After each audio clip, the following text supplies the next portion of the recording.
Hello friends, welcome back to our own channel wealth growth. Friends, इस video के अंदर हम एक आईटी स्टॉक के बारे में बात करने वाले हैं। इनवीफेम एवेन्यू। अगर इस कंपनी की बात करें तो ये एक आईटी कंपनी है। ये कंपनी आपको डिजिटल पेमेंट प्लेटफॉर्म ये कंपनी प्रोवाइड करती है। अगर इस कंपनी की बात करें तो ये company become one of India largest मतलब leading digital payment solution and software platform provide करने वाली कंपनी है। अगर इस स्टॉक की बात करें तो देखिए एक स्मॉल कैप कंपनी है, तो डेफिनेटली स्टॉक को अगर देखेंगे तो स्टॉक को एक 50 रुपीज़ का स्टॉक है। तो ये 50 रुपीज़ का स्टॉक क्या आपको करोड़पति बना सकता है क्या? बहुत सारे लोग यही दिमाग में होते हैं क्या बस 50 रुपीज़ का स्टॉक 100 रुपये जाए तो मुझे इतना प्रॉफिट हो जाएगा। तो ये स्टॉक आपको क्या करोड़पति बना सकता है क्या? क्या 100 रुपये जा सकता है क्या? तो हम इसका एनालिसिस करने वाले इस वीडियो के अंदर। तो क्विकली हम इस कंपनी के बारे में जान लेते हैं कि फंडामेंटल किस तरह से है। स्टॉक प्रेजेंटली 15 रुपीज़ के आसपास ट्रेड कर रहा है। अगर स्टॉक की अगर बात करते हैं हम यहाँ पे 50 रुपीज़ के आसपास स्टॉक ट्रेड कर रहा है। अगर हम 1 ईयर की बात करें, 1 ईयर के अंदर स्टॉक ने 9% के रिटर्न्स दिखाए हैं। अगर जैसे कि मैंने कहा, एक आईटी सर्विस प्रोवाइड करती है कंपनी, है डिजिटल प्लेटफॉर्म बनाती है कंपनी पेमेंट के। इसके साथ एक स्मॉल कैप स्टॉक है, तो यहाँ पे आपकी रिस्क हाई रह सकती है। तो इन सारे पॉइंट्स को ध्यान में रखिए। तो देखिए इस कंपनी के अंदर यहाँ पे कोई भी रेड फ्लैग नहीं दिख रहे हैं हमें, और स्टॉक बिल्कुल भी ओवरबॉट जोन में नहीं देखने को मिले। हम सबको पता है कि आईटी के अंदर हमें गिरावट देखने को मिल रही है, तो डेफिनेटली इस स्टॉक के अंदर भी हमें गिरावट देखने को मिल रही है। ये स्टॉक आपको बॉटम के आसपास मिल रहा है। तो आइए फाइनेंशियल की बात करते हैं, फाइनेंशियल किस तरह से हमें देखने को मिल रही है। तो नेट इनकम की अगर बात करें, तो अगर रेवेन्यू की बात करें तो रेवेन्यू में यहाँ पे देख सकते हैं प्रीवियस ईयर से हर एक साल के अंदर बढ़ता हुआ दिख रहा है। बिल्कुल उसी तरह यहाँ पे रेवेन्यू के अंदर भी हमें, ईबिटा के अंदर भी हमें यहाँ पे बढ़ता हुआ दिख रहा है। जैसे रेवेन्यू बढ़ रहा है उस यहाँ पे ईबिटा के अंदर भी हमें बढ़ता हुआ दिख रहा है। नेट इनकम की अगर बात करें तो नेट इनकम के अंदर भी हमें अच्छा खासा जम देखने को मिल रहा है हर एक साल के अंदर। और अगर कंपनी के, तो कंपनी ने इंडस्ट्री से भी अच्छा नेट इनकम जनरेट किया है यहाँ पे इन 5 सालों के अंदर। तो कंपनी अच्छी खासी ग्रो कर रही है इंडस्ट्री के साथ। तो आइए कंपनी के प्रमोटर के बारे में प्रमोटर की अगर बात करें तो यहाँ पे 30% यहाँ पे प्रमोटर की होल्डिंग है। म्यूचुअल फंड की 0.06% की म्यूचुअल फंड की होल्डिंग है। डेस की 0.01% के, एफ की 6.46% की यहाँ पे एफ की होल्डिंग देखने को मिले, और रिटेलर की 62%। जिस तरह से हम हर बार डिस्कस कर लेते हैं कि जैसे कोई भी स्टॉक 100 के अंदर हो जाता है तो हम उसके थैले भर ही लेते हैं। तो डेफिनेटली यहाँ पे भी रिटेलर ने अपने थैले भर के रखे, स्टॉक को बाय करके रखा है। मतलब एक होप रहता है ना, बस बॉटम तो है, इससे नीचे कितना जाएगा ना, तो इससे ऊपर जाएगा तो बहुत बड़ा प्रॉफिट मिलेगा। तो इसी थॉट के साथ इस स्टॉक को बाय करके रखा है रिटेलर ने। तो आइए स्टॉक को हम चार्ट के ऊपर देख लेते थे। क्या हम फंडामेंटल के ऊपर नजर डालेते हैं तो हमारा पूरा फोकस चार्ट के ऊपर रहता है, क्योंकि देखिए चार्ट कभी भी झूठ नहीं बोलते हैं, और सारे मूवमेंट की यहाँ पे चार्ट पे आपको समझ आता है कि आगे कहाँ पे मोमेंटम होने के पॉसिबिलिटीज है।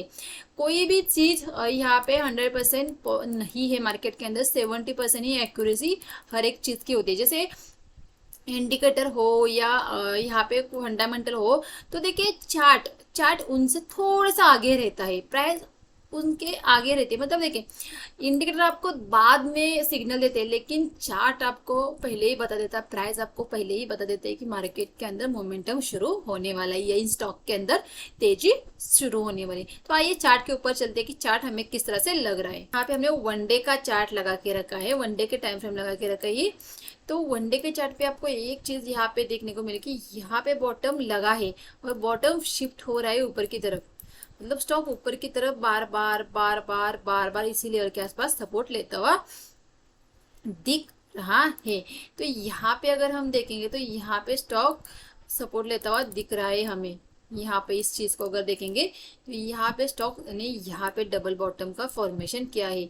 यहाँ पे देखिए नीचे आया, फिर यहाँ सपोर्ट लिया, फिर ऊपर बाउंस होने की कोशिश की, फिर नीचे आया, फिर सपोर्ट लिया, फिर ऊपर निकलने की कोशिश स्टॉक कर रहा है। मतलब यहाँ पे देखिए, यहाँ पे भी डब्ल्यू, यहाँ पे भी डब्ल्यू। तो डेफिनेटली ये फिर से 20 रुपीज के आसपास जाने की कोशिश डेफिनेटली करेगा। तो इस स्टॉक को हम डेफिनेटली बाय कर सकते हैं। लेकिन देखिए आग बंद करके नहीं बाय करेंगे, हमारे पास पूरी यहाँ पे एंट्री पर रहेगी, हमारा ऐसे लगेगा। देखिए 50 रुपीज़ का स्टॉक है ये, नहीं तो इसके लिए हम हमारे कैपिटल को जीरो होने तक वेट नहीं करेंगे। हम कोई तो ऐसा पॉइंट होगा जहाँ पे हम निकल जाएंगे कि हाँ, वहां से हमें पता चलेगा नहीं स्टॉक ऊपर नहीं नीचे जाएगा, इसमें कोई भी दम नहीं है, कुछ पोटेंशियल नहीं है स्टॉक के अंदर ऊपर जाने के। ये तो हो गई एक बात। दूसरी बात कि एक स्मॉल कैप स्टॉक है, तो इन स्टॉक को अगर हम बाय कर लेते हैं चाहे कोई भी मोमेंटम हो या, तो देखिए इन स्टॉक को थोड़ा हमें पेशेंटली होल्ड करना पड़ता है। इस स्टॉक के अंदर हमें क्विक मोमेंटम बहुत कम रेयर देखने को मिलते हैं, तो ध्यान में रखें कि हम इस स्टॉक को पेशेंटली होल्ड करेंगे तभी हम इस स्टॉक को बाय करेंगे। ये नहीं कि आज बाय किया और 2-3 के दिन के बाद हमारा टारगेट आ गया, नहीं, हम बाय करने के बाद भी इसी आसपास यहाँ पे और 1 महीने तक भी वेट कर सकता है, क्योंकि ये स्मॉल कैप के अंदर क्विक मोमेंटम के पॉसिबिलिटीज बहुत कम रहती है। तो देखिए यहाँ पे 15 रुपीज़ के आसपास स्टॉक चल रहा है, 16 रुपीज़ 15 रुपीज़ के आसपास स्टॉक चल रहा है। यहाँ पे 15 रुपीज़ के आसपास स्टॉक फिर से आ जाता है तो डेफिनेटली हम इसे बाय कर सकते हैं। फिर हमें ऐसे हमारा यहाँ पे अगर हम देखेंगे, यहाँ पे अगर हम इस लो को यहाँ पे देखेंगे 14 रुपीज़ के एसएल के मतलब 1 रुपये का हमारा एसएल रहेगा, इसके मुकाबले हमारे 5 रुपये तक के टारगेट हम एक्सपेक्ट कर सकते हैं।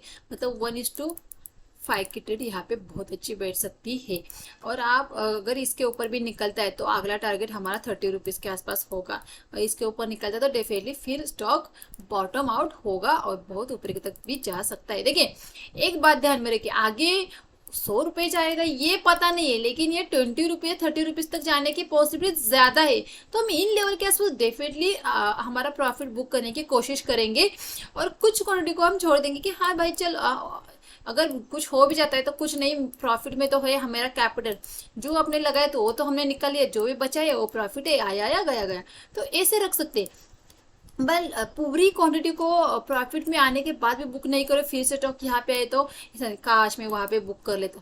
यही बिगनर की या जो भी यहाँ पे बस फोमो में ट्रेड को एग्जीक्यूट कर देते, बहुत मुझे इतना प्रॉफिट मिलेगा उतना मिलेगा, उनकी प्रॉब्लम क्या हो जाती है, प्रॉफिट उनको मिलता भी है लेकिन वो बुक नहीं कर पाते और फिर से लॉस में आ जाते हैं। तो बस जो भी प्रॉफिट आए उसे बुक करना है या एसएल को अपने टाइटली ट्रेल करते हुए जाना है और अपने प्रॉफिट को जाने नहीं देना है।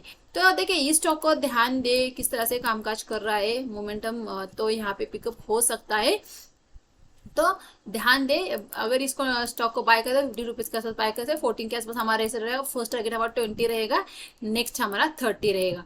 तो रिस्क रिवॉर्ड बहुत अच्छा बैठ रहा है यहाँ पे, तो आप इस स्टॉक को कंसिडर कर सकते हैं। वीडियो अच्छा लगा तो वीडियो को लाइक कीजिए, चैनल को अभी तक सब्सक्राइब नहीं तो चैनल को सब्सक्राइब कीजिए, तो इसी तरह से आपको इन्फॉर्मेटिव वीडियोस मिलते रहेंगे। Thank you.